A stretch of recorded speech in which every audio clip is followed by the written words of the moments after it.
Hello, my beautiful friends. It is Friday afternoon, and I am in gloriously sunny, fabulous Scottsdale, Arizona. Woohoo! This is when we get to have bragging rights because, oh goodness, it's like 70 degrees, spring training, so lots of people are in the city. But today I wanted just to share a few things. So I'm just going to talk about what I'm going through because I'm sure a lot of you are and or my clients are as well.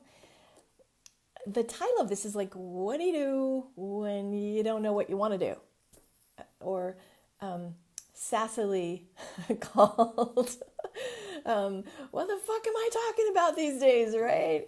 And so what I mean by that is very often when you're on this journey, the thing that brought you, the thing that you are known for, or the thing that you have been about, suddenly you're like, nah, this, nah, don't want to sell this, nah. What happens is that we evolve, right? What happens is that our soul is literally asking us to step up. Our soul is saying, there's more for you. Step up, be more, show more, share more. And that's really cool until you're like, how's that gonna look? And sometimes it's really messy and it can be loaded with shame. It can be loaded with like comparison. Oh my God, it's taken me so long. Everybody else is doing that. How come they get this and I don't? And it can crash your income too, right? Because it's one thing when you're in the season. I always say, I look to, you got my tree up there, right? I love the metaphor of nature. And sometimes you're in the season of being really generative and you're really like rocking and things are just woohoo. And other times you're in the season where it's kind of like, yeah, nope, it's underground. You're hibernating. There, you got nothing. It's winter, right? And so I just want to talk about if you're in the place of the not knowing, like I used to do this, or I was known for this, but I'm supposed to go over here. It's not fully formed yet. It's kind of like an airplane, right? So imagine you leave, you're flying around, but it's not safe to land yet. That could be scary. That is so freaking vulnerable because you don't know, like you can't go back. And trust me, I've tried. And every time I try, nothing freaking works. Hello, Kimberly, Mama T, sending some love. I'm really glad y'all are here. So you're here and you've taken off, right? But you're not landed yet. And that place in that middle, whew, that is an ass kicker. That is really frustrating. And it can make you nuts. So I'm in it. It sucks. It just sucks, really. And so I just thought I just would share the journey. I'll just share branding hell. Branding hell is what we could call it. Actually, what I really call it is evolution. See, there's a word we could call reinvention, and that denotes deciding to reinvent. Now, sometimes we do that, obviously, right? Oh, I want to get a different banner, or I want to change my programming because I want to serve different people. But if you're a conscious business owner, if you're the person that follows the urging of your soul and you follow God's will for you, what happens often is that you're just something's pushing at you, right? Stuff is asking to come out and you're like, crap, and sometimes things are taken away.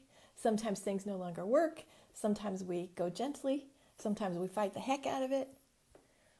And so because you are plugged in, just like nature, you are going to evolve. Your business is going to evolve. So let me give you some tips because I'm in it and it is sometimes not comfortable. And so as I sat down today, I'm really impressed. Like I've got even alliteration. Woohoo. Because I just went to Pilates, so I had a lot of blood pumping. So I'm like, oh, I can think creatively, right? So I've got like a little 4-step process for if you're in it, a way to navigate it. There is no like, hurry up, here's my 7 steps to get it done in 90 days. That's bullshit. And don't let anybody try to sell you that if you're in it. First thing I say is acknowledge. Acknowledge where you are. Acknowledge like, this isn't working. Or I want to shift. I don't like how this is feeling anymore. Or even though it's making me money, it doesn't give me the juice that I used to get from it. Acknowledge it. Stop pretending that everything's fine when maybe it doesn't feel fine, right? So acknowledge the discomfort. There's that expression called divine discontent. Woo, I love that. There's that party that's like, it's just, it's not feeling good. That's awesome. That's life pushing through you. So you want to acknowledge where you are. Number 2 is you allow it to be. I actually spoke at a women's event this weekend, and everybody was giving their introductions, and I'm sitting there going, what do I say? What do I say? What do I say? And I'm supposed to be an expert, right? And then so I just stood up, and I'm like, I don't know what the fuck I'm doing. And of course I laughed, and I explained the process.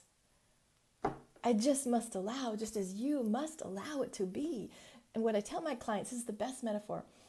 If you had a pregnant mom, let's say you were a pregnant mom and you were 6 months pregnant, you wouldn't shame yourself because the baby isn't yet out. You wouldn't go, God, well, hers came, or what's wrong with me? You would say, okay, the baby's not supposed to be out yet. It needs a few more months to cook. But what I can do, I can eat healthy. I can get the nursery done. I can exercise. I can prepare me, right? So you acknowledge discontent, and then you allow it to be. You allow it to be. Now, sometimes that's sketchy, right? Especially like if you need to earn money, if you've got that like crazy overachieving superhero that's just like, cracking the whip, like, what is wrong with you? Work, right? So sometimes that's some mindset work there, to just be in gentleness. And this to me is where the faith, trust, and surrender comes in. If you absolutely know that God's got you, if you absolutely knew that you were completely supported, could you just allow? My business changed when I started following my energy instead of following my revenue plans. When I started listening to what I needed and stopped listening to what they told me was the right way to market. It doesn't look the same. It's a very different way of sourcing it. So when you allow things, you kind of separate yourself from the mainstream. Not a lot of people do it this way. A lot of people just go, here's a 7-step formula. And if you're not making those sales calls, you don't want it bad enough. To which I want to go, stop it. Stop it. If you are in this phase, the best thing you can do is just to be gentle. Allow, ask, wait, trust. It really, really is that. Remember the metaphor. If you were 6 or 7 months pregnant, you would not beat yourself up. In fact, you would hope the baby wouldn't come. Yeah? You would just be like, not the time yet. If you can apply that to this, you'll have an easier time. The next one is ask. Oh, goodness. Ask for help. Ask for support. I have girls, I regularly just go, I need you to tell me it's going to be okay. I ask God, all right, really? What are we doing? What's up? Not that God's up there, but you know what I'm talking about, right? You can ask the soul of your business. You could ask your clients. You could ask your energy. Then you start to ask, like, okay, what's next for me?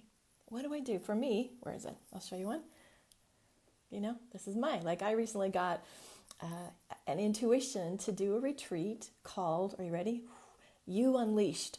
Whoa, that is so hot for me. I'm like, oh, that sounds so much fun. So I ask, like, that's the optimal thing to do right now. And it's like, woo! I ask people for feedback. They love the idea. I ask my energy. I ask my business. I'm just like, yeah, okay, cool. Okay.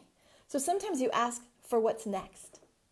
Sometimes you ask for somebody just to tell you it's going to be okay and that they believe in you. Sometimes you ask for support. Sometimes you can ask for brainstorming, but then you got to check in. Nah, that might not be right now. So the ask piece. Sometimes women have a hard time asking, so I'm going to challenge you to ask. Then the next one is act. What you get, you act on. So if you ask and it says, I've literally had this. There was a time, oh gosh, lots of Decembers ago, and years ago, 8-10 years ago, and I was realizing, like, crap, I don't have enough money coming in, and if I want to buy Christmas presents, I need to hustle. And so I sat down and I'm like, all right, yeah, I don't believe in cold calls. I hate that stuff, but I have to be willing, right? So I pick up I sit in the morning and I'm like meditating, like, okay, show me who to call, because that's what they say you're supposed to do, right? You're supposed to call people. And so all right. I previously had said to one of my dear friends, like, I'm so freaking exhausted. I wish I could just take the next couple of weeks off because I'm burnt. I'm just exhausted. But I get up in the morning and I have my little list. I'm ready. I'm gonna go. I'm gonna make calls. And then I sit down and I just ask. I'm like, all right, Spirit, show me who I'm supposed to reach out to. And what I was told was nothing. You do nothing. You honor your energy, you sit, and you receive. I was like, what? But I did that. By the end of the day, I think I had somehow 2 speaking gigs got booked. It was just like, wow, right? So I acted on the guidance and not from the little fear voices in the head or from the mentors that are not a resonant match with my style, right? So remember, you acknowledge where you are. You allow yourself to be, allow all the feelings, allow all the stuff. I work with people in this process because it can get really muddy. You ask what's next, you ask where you need help, how to get support, and then you act. But you want to act in a way that is in alignment with all of this and not just like, as we used to say, throw spaghetti against the wall, like spray and pray marketing. That's not when you act because you will never get the results. All right, it's been really nice to be with you, and I want to hear from you. I want to hear, are you in this process? Have you had the courage to let things fall away? What's worked for you? Have you done anything that you're like, tell them this, Therese, you got to try this. So I just put some information in the comments below. I would love to hear from you. I'll respond to all the comments. And just thanks again for watching. And I'll be back next week. I've got a couple Facebook Lives I'm working on. So peace and blessings. Mwah. Much love. Bye.